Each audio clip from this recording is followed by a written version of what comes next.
வணக்கம். ரீசெண்டாக சீமான், நாம் தமிழர் கட்சியினர் இவங்கெல்லாம் பாரதி அப்படின்ற ஒரு ஆயுதத்தை எடுத்து பெரியாரையும் திராவிடத்தையும் விமர்சிக்கலாம். அதாவது பார்ப்பனர் அப்படின்ற ஒரு கடப்பாறையை எடுத்து திராவிடம் அப்படின்ற ஒரு கட்டிடத்தை இடிக்க போறேன் அப்படின்னு சொல்றாரு. எந்த பிராமண எதிர்ப்பை காட்டி நீ திராவிட இருப்பை காட்டினியோ அதே பிராமண கடப்பாறை கொண்டு இந்த பாலடைஞ்ச கட்டடத்தை நான் இடிக்கிறேன் பாட்டு.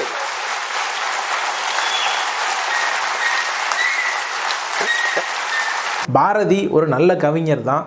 ஆனாலும் அவருடைய ஒழுக்கம், அவருடைய போதை பழக்கம், இப்படி பல விஷயங்களை விமர்சிக்க ஆரம்பிச்சிருக்காங்க சமூக வலைதளத்தில். இதனால் சமூக வலைதளத்தில் இந்த நாம் தமிழர் கட்சிக்காரங்க பண்ணுறதுக்காக இப்படி பாரதியின் மீது கற்களை வீசுவதா அப்படின்ற மாதிரியான விமர்சனங்கள்லாம் வருது. நாம் உண்மையிலேயே பாரதி ஒரு போதை ஆசாமியா இல்லையா அப்படின்ற ஒரு ஆய்வுக்குள்ளார இறங்குவோம். அதனால தான் பாரதியார் உண்மையிலேயே போதை ஆசாமியா அப்படின்றதுக்கு ஏதாவது ஆதாரங்கள் இருக்குதா அப்படின்னு தேடி ஆய்வு செய்து இந்த எபிசோடை செய்யலாம் அப்படின்றதுக்காக தான் இந்த video. Let's go to the show.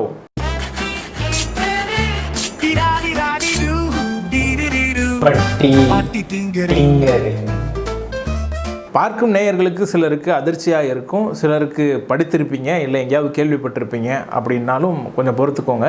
ஏன்னா ஆதாரபூர்வமாக இதை சொல்லணும் அப்படின்றதுனால சில டீட்டெயில்ஸு சொல்ல போகிறேன். பாரதிக்கு உண்மையிலேயே போதை பழக்கங்கள் சிலது இருக்குதான். ஆனால் அதுக்கான ஆதாரங்கள் எங்கே அப்படின்னு கேட்டிங்கன்னா, முக்கியமாக சில புத்தகங்களை ஆதாரத்துக்கு எடுத்துக்கலாம். வா. ராமசாமி எழுதிய மகாகவி பாரதியார் வரலாறு அப்படின்ற புத்தகத்தில் சில விஷயங்கள் குறிப்பிடப்பட்டிருக்கு. பக்கம் 14 எட்டயபுர ராஜாவோடு பாரதிக்கு இருக்கிற நெருங்கிய நட்பை பற்றி கூறிவிட்டு, ராஜாவின் நட்பினால் பாரதியாருக்கு நஷ்டமாக ஏற்பட்டது ஒரு கெட்ட பழக்கம் அப்படின்னு ஆரம்பிக்கிறாரு. அதாவது பாரதியார் ரொம்ப ஒல்லியாக இருப்பாராம், அதை பூஞ்சையான மெல்லிய உடல் அப்படின்னு குறிப்பிடுறாரு. அவர் தேகத்தில் பெரிதாக சக்தி இல்லை அப்படின்னு ரொம்ப கவலைப்பட்டு ராஜா அவருக்கு ஒரு அட்வைஸ் கொடுக்குறாரு. என்ன சொல்கிறாரு அப்படின்னா, தம்பி, உடம்பை நீ இப்படி வைத்து கொண்டிருக்க கூடாது. உன்னை பார்த்தால் புளிச்சேப்பக்காரன் மாதிரி இருக்கிறாய். நீ நன்றாய் சாப்பிட வேண்டும். பசி தீவனம் ஏற்படுவதற்கு நீ பூரணாதி லேகியம் சாப்பிட்டால் நல்லது. பூரணாதி லேகியத்தின் மகிமை உனக்கு தெரியாது. அந்த லேகியம் சாப்பிட்டா ஒரு சட்டி சோறு சாப்பிடுவ, சொல்ல முடியாது, சட்டியே வயிற்றுக்குள்ளார போனாலும் போயிடும் அப்படின்னு நகைச்சுவையாக சொல்கிறதா பாரதி சொன்னதாக சொல்கிறார். இதை பின்னால் பாரதி தமாஷா சொல்லுவாராம். என்ன சொல்லுவார்னா, கங்காபானம் செய்ய வேண்டும் என்று பெரியார்கள் சொல்லுவதை வேறு விதமாக மாற்றி பாரதியார் சிறுபிராயம் முதல் கங்காபான முயற்சியில் மோகம் கொண்டார் அப்படின்னு சொல்கிறார். கங்காபானம் கஞ்சாபானமா? பணக்காரர்களின் உறவு ஏழைகளுக்கு நல்ல பழக்கத்தை உண்டாக்காது என்று பலர் சொல்லுவார்கள். ஆனால் பாரதிக்கு இப்படி ஒரு பழக்கம் ஏற்பட்டது. அதே ஆசிரியர் என்ன சொல்கிறாருன்னா, இதே நூலில் பின்னாடி ஒரு பகுதியில் சொல்கிறாரு. பக்கம் 98 எட்டயபுரம் ராஜா பழக்கி வைத்த தாது புஷ்டி லேகியத்தை, அதாவது அப்படின்னு பிராக்கெட்டில் குறிப்பிடுறாரு, வெகுகாலம் பாரதியார் மறந்திருந்தார். ரொம்ப நாள் மறந்துருந்தாராம். புதுச்சேரிக்கு போய் ஒரு 4 வருஷம் அவருக்கு அந்த சிந்தனையே இல்லையாம். ஆனால் அப்பப்போ முழு ஜாதிக்காயை வாயில் போட்டு மென்னுக்கிட்டே இருப்பாராம். அதே பக்கத்தில் சொல்கிறாரு பாருங்க, ஒரு முறை ஸ்நானம் செய்வதற்கு அவர் குளிக்க போகிறப்போ முழு ஜாதிக்காயை இவர்கிட்ட கொடுத்துட்டாராம். கொடுத்துட்டு நல்ல பருமனாக இருந்துச்சு, பெருசாக இருந்துச்சு. அதை கொடுத்து இவரை மெல்ல சொன்னாராம். அவர் வாயில் போட்டு மென்னா ஒரு மாதிரி கிருகிருன்னு வந்தது அப்படின்னு அவர் குறிப்பிடுறாரு. ஆகாயத்தில் பறப்பது மாதிரி தோன்றிற்று, கால்கள் நிதானம் தவறிவிட்டன. எனக்கு ஒன்று கொடுத்து விட்டு பாரதியார் 2 தமது வாயில் போட்டு கொண்டாராம். இவருக்கு 1 கொடுத்ததுக்கே இவர் ஆகாயத்தில் பறந்த மாதிரி இருந்துச்சான். அவர் 2 வாயில் போட்டுக்கிட்டாராம்.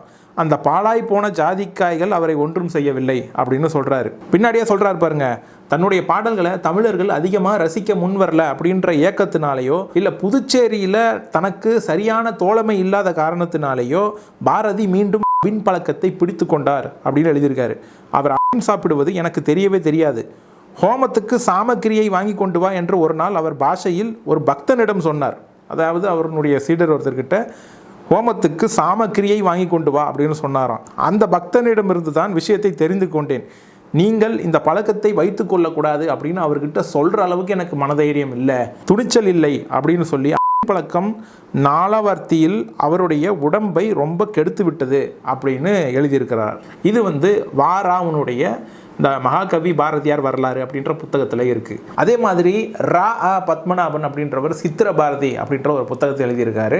ஆனால் அது வந்து 1982 எடிஷன் பார்த்தீங்கன்னா தான் சில டீட்டெயில்ஸ் வந்து நிறைவாக கொடுக்கப்பட்டிருக்குது. முதல்ல இந்த சித்திர பாரதி நூலில் வந்து 76வது பக்கத்தில் சாமியார்கள் சகவாசத்தால் பாரதி வேதாந்த உண்மைகளை அறிந்தார் என்றாலும் சாமியார்களுக்குள்ள சில துர்வழக்கங்களும் பாரதிக்கு பிடித்து கொண்டன.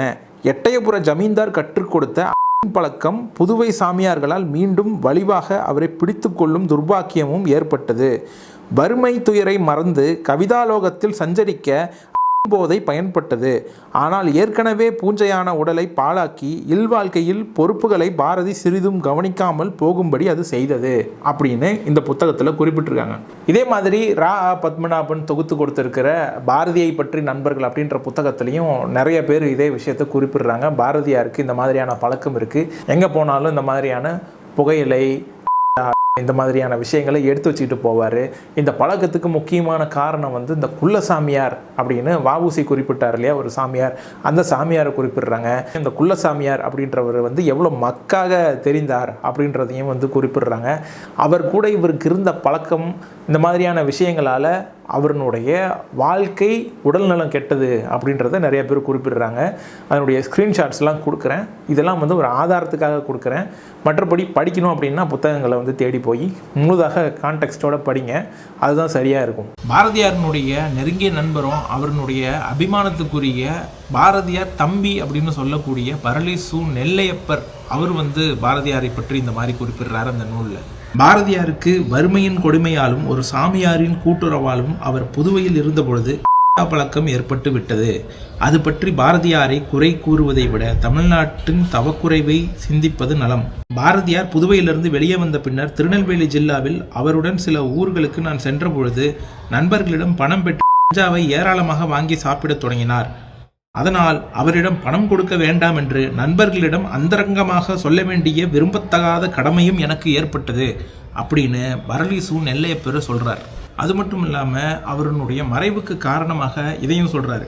கஞ்சாவை அளவுக்கு மிஞ்சி தின்று வந்ததால் அளவுக்கு மிஞ்சி சூடேறி இருந்த பாரதியாரின் மென்மையான உடல் யானை தூக்கி எறிந்ததன் பயனாக கலகலத்து போய்விட்டது. அதனையொட்டி அவருக்கு சீதபேதி ஏற்பட்டது. பாரதி பாயும் படுக்கையுமாய் இருந்த செய்தி சிந்தாரிப்பேட்டையில் இருந்த எனக்கு கடைசி நாளில் தான் தெரிய வந்தது அப்படின்னு அவருடைய உடல்நிலை மோசமானதுக்கு காரணமே அந்த கஞ்சா பழக்கம் தான் அப்படின்னு பரளி சு நெல்லையப்பர் சொல்றாரு. கானாடு காத்தான்ல வயுசு சண்முகம் அப்படின்னு ஒரு வள்ளல் இருந்திருக்காரு. அவருக்கு பாரதியாரின் மீது மிகுந்த அன்பும் பற்றும் இருக்குது. அதனால அவர் வந்து பாரதியாரை தன்னுடன் வந்து தங்குமாறு ஒரு நாள் அழைத்திருக்கிறார். அந்த நினைவுகளை இங்கே பகிர்ந்திருக்கிறார் பாருங்க. 28/10/1919 அன்று எனது வேண்டுகோளுக்கு இணங்கியே உடுத்திய ஆடை தவிர வேறு எதுவுமின்றி அவர் காரைக்குடி வழியாக கானாடு காத்தானுக்கு வந்தார். வறுமையினால் உழன்ற சூழ்நிலையை மாற்ற எண்ணி அவர் விரும்பும் நூல்கள், பேனா, கடிதங்கள், புகையிலை நிறைய வைத்திருந்த கண்ணாடி பாத்திரங்கள் எல்லாம் வைத்த அலமாரி ஒன்றும் காரியாலய கைப்பட்டி ஒன்றும் அதன் சாவிகளும் வீட்டில் தனியாக ஒதுக்கி அவரிடம் கொடுக்கப்பெற்றன அப்படின்னு குறிப்பிடுறார். ஸோ இதெல்லாம் வைத்து பார்க்கும் பொழுது பாரதிக்கு இருந்த இந்த போதை பழக்கம் அப்படின்றது உறுதியாகுது.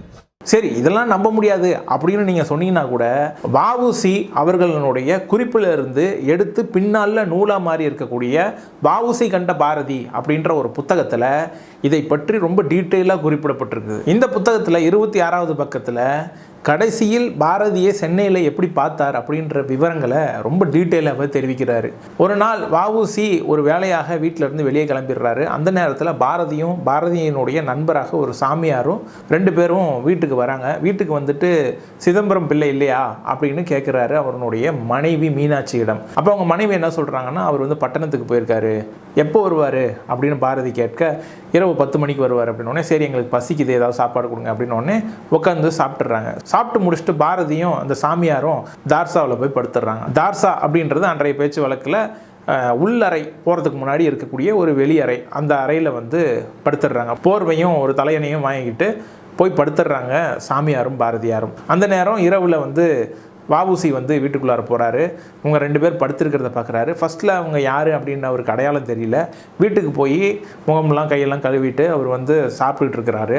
சாப்பிட்டுட்டு இருக்கும்போது யார் வெளியே அப்படின்னு கேட்ட உடனே பாரதியாரும் ஒரு சாமியாரும் வந்திருக்காங்க அப்படின்னு அவங்க மனைவி சொல்ல, அப்படியா அப்படின்னு வேக வேகமாக அவர் சாப்பாட்டை முடிச்சுக்கிட்டு வெளியே போய், என்னம்மாம்மா எப்போ வந்தீங்க, எப்படி இருக்கீங்க அப்படின்னு விசாரிக்க ஆரம்பிக்கிறாரு. வஉசிக்கும் பாரதிக்கும் இருக்கிற உறவு வந்து ரொம்ப நெருங்கிய நண்பர்கள் மாதிரியான உறவு. வஉசி பாரதியாரை மாமான்னு தான் அழைப்பார். அந்த குறிப்புலையும் வந்து அவர் அப்படி தான் எழுதியிருக்காரு. என்னம்மாம்மா எப்போ வந்தீங்க, எப்படி இருக்கீங்க அப்படின்னு பேச்சு தொடங்கி பாரதியாரும் வஉசியும் பேச ஆரம்பிக்கிறாங்க. அப்புறம் யார் சாமியார் அப்படின்னு கேட்ட உடனே அவர் பெரிய மனிதர் அப்படின்ற மாதிரி அவர் இன்ட்ரடியூஸ் பண்ணுறாரு. ஆனால் அதை பற்றி பெரிய விவரங்கள் எதுவும் சொல்லலை. வஉசியும் இதை பெருசாக வந்து நோண்டி கேட்கக்கூடாது அப்படின்றதுனால இரவு அவங்கள தூங்க விட்டுறாரு. மறுநாள் காலையில் எழுந்திரிச்சு காஃபி சாப்பாடெலாம் முடிச்சுட்டு மத்தியான சாப்பாடையும் முடிச்சிடுறாங்க. முடிச்சுட்டு வஉசி பாரதியார் அந்த சாமியார் எல்லாம் தூங்க போயிடுறாங்க. அதுக்கப்புறம் வஉசி வந்து தூங்கிட்டு இருக்கும்போது சிரிப்பு சத்தம் கேட்குது. யார் எழுந்திரிச்சு பார்த்தா பாரதியாரும் சாமியாரும் ரொம்ப சத்தமாக பேசிக்கிட்டு சிரிச்சுக்கிட்டு இருக்கிறாங்க. அப்போ வந்து பாரதியார் ஒரு அமிர்தாஞ்சன் மாதிரியான ஒரு டப்பாவில் ஒரு சின்ன நெல்லிக்காய் சைஸுக்கு ஒரு உருண்டையை எடுத்து வாயில் போடுறாரு. என்னம்மாம்மா என்னது இது அப்படின்னு கேட்குறாரு வஉசி. பாரதி ஒன்று, இதுவா, இது மோட்சத்துக்கு போகிற ஜீவாமிர்தம் அப்படிங்கிறாரு. உடனே வந்து வஉசி இதை புரிஞ்சுக்கிட்டு அட பாவியலா நெல்லிக்காய் சைஸுக்கா அப்படின்னு கேட்டிருக்காரு. உனக்கு பயந்துக்கிட்டு தான் இந்த நெல்லிக்காய் சைஸு இல்லைன்னா அப்படின்னு சாமியாரை ஒரு அடி அடிச்சுட்டு இருக்காரு பாரதி. அப்போ தான் வந்து வஉசிக்கு புரிஞ்சிருக்கு பாரதியாரனுடைய முகத்தில் கொஞ்சம் தோற்றம் இழந்திருக்காரு. அவர் கொஞ்சம் முன்னாடி இருந்த அந்த கம்பீரமும் அவர் கண்ணில் இருந்த அந்த தெளிவும் வந்து இப்போ இல்லாமல் இருக்கிறதுக்கு ரீசன் வந்து இந்த பழக்கம்தான் அப்படின்னு குறிப்பிடுறாரு. அதுக்கப்புறம் மறுநாளும் இதே மாதிரியான பழக்கம் தொடர்ந்துருக்கு. இதே அமிர்தாஞ்சன் டப்பா, அதே ஜீவாமிர்தம், அதே சிரிப்பு, அதே கலகலப்பு அப்படின்னு தொடர்ந்துருக்கு. அதுக்கப்புறம் வந்து பாரதியை வந்து பார்க்கவே இல்லை.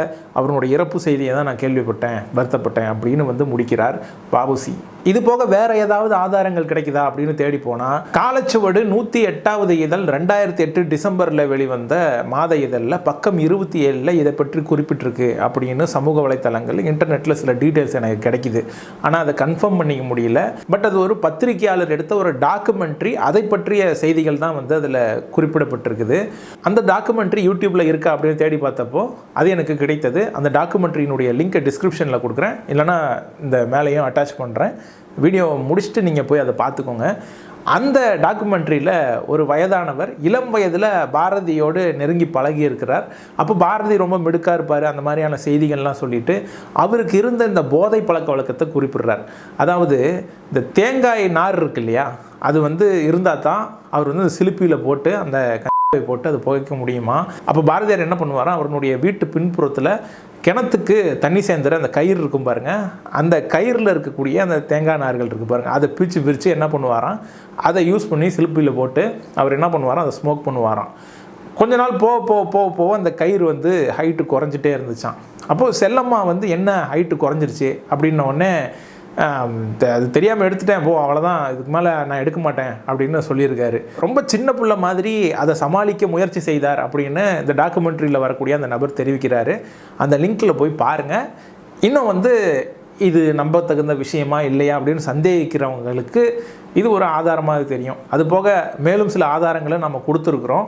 இதெல்லாம் வைத்து பாரதியார் ஒரு ஒழுக்கத்தில் என்ன மாதிரியான நபர் அப்படின்றது நமக்கு தெரியுது. பாரதியாருக்கு அபாரமான கவித்திறன் இருக்குது அப்படின்றத நாம் ஒத்துக்கிறோம். ஆனால் அதே சமயத்தில் அவர் வந்து தமிழை தூக்கி பிடிச்சாரு, அவர் வந்து சாதி மதத்துக்கு எதிராக இருந்தார், அவர் வந்து பெண் விடுதலையை பேசினார் அப்படின்னு அவரை ரொம்ப முற்போக்கு லைனில் கொண்டு வந்து நிறுத்திடுறாங்க. அது சரியா அப்படின்ற மாதிரியான விவாதங்கள்லாம் வந்து இன்னொரு வீடியோவில் நான் பண்ணுறேன். தொடர்ந்து கண்டினியூஸாக அடுத்த எபிசோடாக அதை ரிலீஸ் பண்ணுறேன். அந்த வீடியோவை பாருங்கள். பாரதியை வைத்து பெரியார் தாக்கலாம், திராவிடத்தை தாக்கலாம் அப்படின்ற மாதிரி இந்த கூட்டம் இறங்கியிருக்கு. அதாவது பாரதியை நம்ம மதிக்கிறோம், பெண் விடுதலையை பேசினார், ஒரு சில இடங்களில் பேசியிருக்காரு. ஆனால் அதே சமயத்தில் பாரதி மனதுக்குள்ளார இருக்கிறது என்ன அப்படின்ற மாதிரியான விஷயங்கள்லாம் இருக்குது. அதே சமயத்தில் பாரதி வந்து தமிழை உயர்த்தி பிடித்தார். இப்போ ஆரியத்தை என்னன்னு சொன்னார், திராவிடத்தை எதுக்குறீங்க, ஆரியத்தை வந்து அவர் பேசவே இல்லையா, பாரத நாடு, இந்துஸ்தானம் இதெல்லாம் பேசவே இல்லையா அப்படின்னு நிறையா விஷயங்கள் இருக்குது. வேதங்கள், உபநிடதங்கள், இதை பற்றிலாம் அவருடைய கருத்து என்னவா இருந்துச்சு, அதெல்லாம் அவங்க பேச மாட்டாங்க. பெரியாரை தாக்கிறதுக்கோ இல்லை திராவிட இயக்கத்தையோ திராவிட ஐடியாலஜியோ தாக்கிறதுக்கோ பார்ப்பனர்களுடைய அடியாளாக செயல்படுகிறார் சீமான் அப்படின்னு தான் நம்ம பார்க்கணும். அதாவது சீமான் ஒன்றும் பிரெயின் கிடையாது, அவர் ஒரு மெசஞ்சர். அவர் வந்து உங்களுக்கு பார்ப்பனருக்கு உள்ளே நேசமா அப்படின்னு சொல்லக்கூடிய ஒரு நபராக செயல்படுகிறார். அந்த கடப்பாறையை தூக்கி அதை போய் கஷ்டப்பட்டு அந்த பில்டிங்கை உடைக்கக்கூடிய ஒரு கூலி சித்தால் செய்யக்கூடிய வேலையை அவர் செய்கிறார். பட் யார் உண்மையிலே யார் என்ஜினியர் சொல்லுகிறார், ஏய் ஒழுங்கா போ மேன், ஒழுங்கா வேலை செய்ய, ஒழுங்கா போ, கூலி தரமாட்டேன் பார்த்துக்க அப்படின்ற மாதிரி மிரட்டுறதுனால தான் சீமான் இதை செய்கிறார் அப்படின்றத நம்ம புரிஞ்சுக்கணும். அதுபோக பாரதியை ஆயுதமாக பயன்படுத்துகிறாங்க. பெரியாரை எதிர்க்கிறதுக்கு பாரதியை ஒரு ஆயுதமாக பயன்படுத்துகிறாங்க. அந்த கட்டாயத்தினால பாரதியை நம்ம ஆய்வு செய்து பிரித்து அவரை அனலைஸ் பண்ண வேண்டிய கட்டாயத்துக்கு தள்ளப்பட்டிருக்கிறோம். அது மட்டும்தான் பாரதியை நம்ம பகுப்பாய்வு செய்கிறதுக்கான ரீசனே தவிர பாரதியின் மீது நமக்கு தனிப்பட்ட வன்மம் கிடையாது. பெரியார் என்ன பேசியிருக்கிறார் பாரதி, அதை பற்றிலாம் அடுத்த வீடியோவில் வரும் பாருங்கள். ஏன்னா இவங்க பேசுகிறதுக்கு தான் நம்ம லைன் டு லைன் ரிப்ளை கொடுக்கணும். இப்போது பாரதியார் என்ன எழுதியிருக்காரு அந்த பாடலை முழுசாக எடு. செந்தமிழ் நாடெனும் போதினிலே, அதான் வெங்காயம் பாயுது காதினிலே அப்படின்னு பெரியார் பேசினாரு அப்படின்னு மேடை எல்லாம் பேசுகிறீங்கல்ல, அடுத்து என்ன லைன் பாரதி பேசியிருக்காரு அதுக்கு ரிப்ளை கொடுங்க. பெரியாருக்கு நீங்கள் ரிப்ளை கொடுக்கறது இருக்கட்டும் அப்படின்னு நம்ம கேட்போமா இல்லையா? பரவாயில்ல, பாரதி என்ன எழுதியிருக்காரு அப்படின்றத அடுத்த வீடியோவில் பார்ப்போம். இந்த வீடியோ உங்களுக்கு பிடிச்சிருந்தா லைக், ஷேர், கமெண்ட், சப்ஸ்கிரைப் பண்ணுங்கள். நெக்ஸ்ட் டைம் வேறு ஒரு கண்டென்ட்டோட உங்களை சந்திக்கிறேன். நன்றி, வணக்கம்.